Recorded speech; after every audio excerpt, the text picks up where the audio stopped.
For those of you wondering where the bat went, it was setting up a Twitter account, apparently. Convo Bat now has a Twitter account. I'm delighted about that. It is, I haven't seen a bat in here before. I didn't really know what to do if it would have come at me. I suppose if I would have swatted it down like I'd have wanted to, I would have had PETA all over me. So I don't know what you do. Maybe release some mosquitoes near the exit and just hope it goes for it, then close the door behind it. I don't know. But it certainly added for a distracting couple minutes there. It was very active and swarming like our defense. So we did a really good job for big chunks of time of limiting them on the glass and getting help over. Made the court very small after just a tear of a start by them. And then we buckled in a little bit. Kenny Kaminsky was guarding De La Rosa tonight, and De La Rosa didn't get an offensive board. That's a pretty big development for us as a group. Gavin Block was just kind of simply everywhere. And easy open looks were hard to come by for them for a little while. And it set the tone for the game. Offensively, we got inside more than normal. I thought we were patient for big chunks of time. And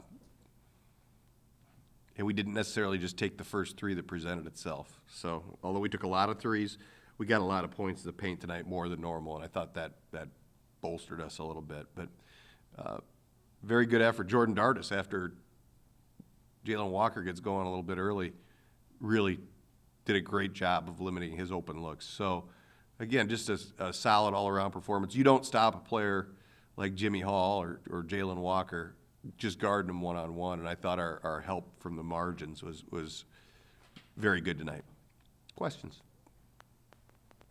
You talked about stopping, Hall, and he was really below his average. Can you talk about your team defense on him and really seemed to get him frustrated? Yeah, we had bodies around him at all times, and he's been passing it really well, and that really concerned me. Against Ball State, he had 6 assists and was just a catalyst, so I didn't know for sure if we were going to be able to help that much to him, but I thought we did a good job of picking our spots to come from and maybe making it a little more difficult on him.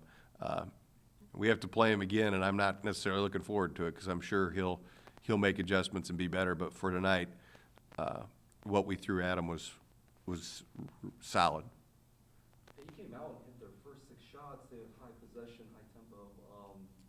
What did you do defensively to kind of, they mentioned turnover, turn the ball over, but what did you do? We started to contain the bounce a little bit better, I thought, early on, and I thought our transition defense got better as the game went along, too. We had a couple plays where, you got a guy like De La Rosa trying to sprint up the court. Well, Tony should be faster than him and should be able to beat him down the court. We should be able to play with an extra defender for that first 5 seconds of the shot clock. But it's just an effort thing for us. I mean, if after these first 2 games of MAC play, you can't see the improvement defensively, then you're not watching real close. It's a whole different game. We were a liability on defense last year, and now I think we're pretty good at it. I thought tonight was going to be a very serious test of that because, quite frankly, they got guys that can just get downhill on you, and they've got a really good post player. And obviously the big emphasis whenever you go into this game, whenever you go into a game with Kent this year in particular, usually always, is offensive glass because you know they're going to play hard. Did it feel like they got 22 offensive rebounds? Yeah, it did, because at the end they all kind of – I don't think we got one defensive rebound in the last 8 minutes of the game. But when we opened up our margin, that number was nowhere near that. And I'm not going to make Sam Frere do 8 hours of defensive rebounding drills tomorrow. It's just not going to happen. But it started before that, and you're not going to hold them down forever, but we held them back long enough that we could build a lead. And the other thing they didn't get a lot of is the offensive rebound / immediate putback. They got So 22 offensive rebounds, those only resulted in 15-second chances. yeah, there was a lot that bounced off away from the rim. Maybe we didn't get the 50-50 ball, but it's not in Jimmy Hall's hands 2 feet from the rim, and that's important, or De La Rosa's hands 2 feet from the rim.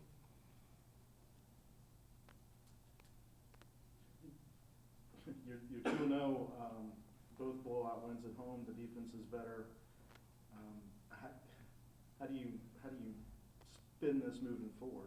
Because things have been so well. We haven't done anything. We've held serve. I mean, we've won 2 home games, and I told the team that after we're going into a team that ended our season. If your aspirations were to get to 2-0 in MAC play, and that's what you're really gunning for in life, that's not enough. That's not enough. And again, this group has a deeper hunger than just one game. We won the game. Had we had lost it, it would have put us in a real hole. I mean, we're not deep enough in this season where we can say, oh yeah, we've arrived. We have strung together 5 really strong halves of basketball. I know that, and that's a good thing. Kenny said Kent's a team that likes to punk the team that they play. Did you kind of look at this as like a toughness test, and then you pass with flying colors? Well, I mean, I've seen them just impose their will on people. I would use that word rather than punk. Although, I guess, kind of in the Ashton Kutcher sense, do they film you doing weird things and then, listen, they can get after you physically. I mean, they are a tough-nosed, tough-minded group. They are. And we didn't let that affect us tonight. We didn't get sucked into that aspect of it, I didn't think.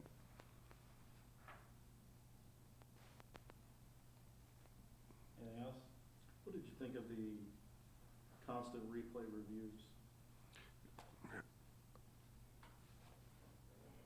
It's 10-12 right now. What do you think I thought of them? Yeah, I mean, listen, it's part of the game. And at the end of the day, as a coach, I would rather have them get it right.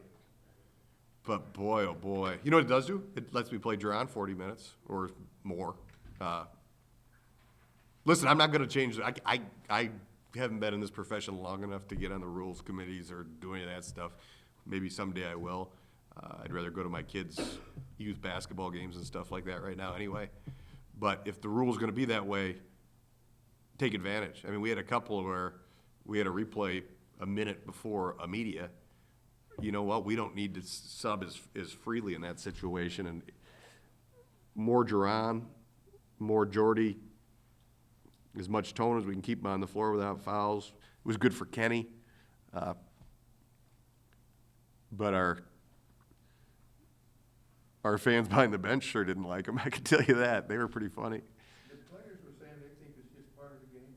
I think it was Kaminsky who said, that's just the way the game is. Well, we're kind of used to it. I mean, honestly, it's been that way for about 3 years. And I think if you took it away, it would be harder to adjust to that now.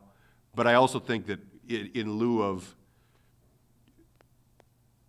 keeping a game flowing, keeping it entertaining, I think realistically we've got to go back and look as coaches to see what it is. We're up top, obviously, so for the most part, what are they checking? Well, they checked a couple times. They checked.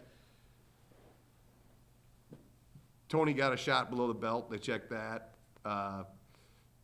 They checked Doug, the De La Rosa kid, had he apparently flopped on the technical foul. And they were looking to see if Doug, sorry, not feeling very well, got hands to the face on him. So they had one where they had all 3 lengthy ones tonight where they were looking for a flagrant one. So you're talking about, they were looking for elbow? Elbow to the head, a shot to the Shot below the belt. It was an extreme game that way. I mean, there was, again, they checked us a couple times. They checked them a couple times. It was a feisty game. So I don't know. I mean, I grew up in an era where if you got away with one, you got away with one. I'm fine with that, but it's not going to change. So for me to sit here and mouth off about it. Like I said, other than we figured out the flop, we figured that out, we just didn't figure out. Yeah, there were shots taken in each one, and obviously none of them got to the point that, you know, a couple were incidental contacts, a couple were, they couldn't get a good view at it, so that's what they're dealing with. I think what we really need to focus on is our protocol for bats in the convo. Were the coaches calling, or were the? No. I didn't call for any. Tony actually brought attention to the one in front of our bench where he thought he got hit somewhere where I think you'd know if you got hit there, but they couldn't see it either way. But no, I didn't call for any.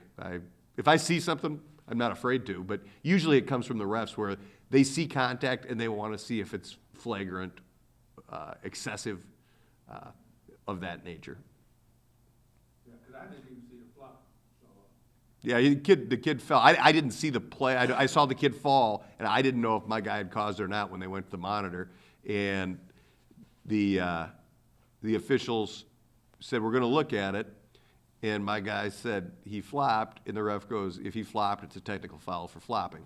So that's the decision they came back with. That's a new rule. Again, I haven't seen the tape. I don't have any idea. So for me to comment on it would be just No, we just talking about. guessing. Cluster. Yeah, it was a ton of them. No question about that.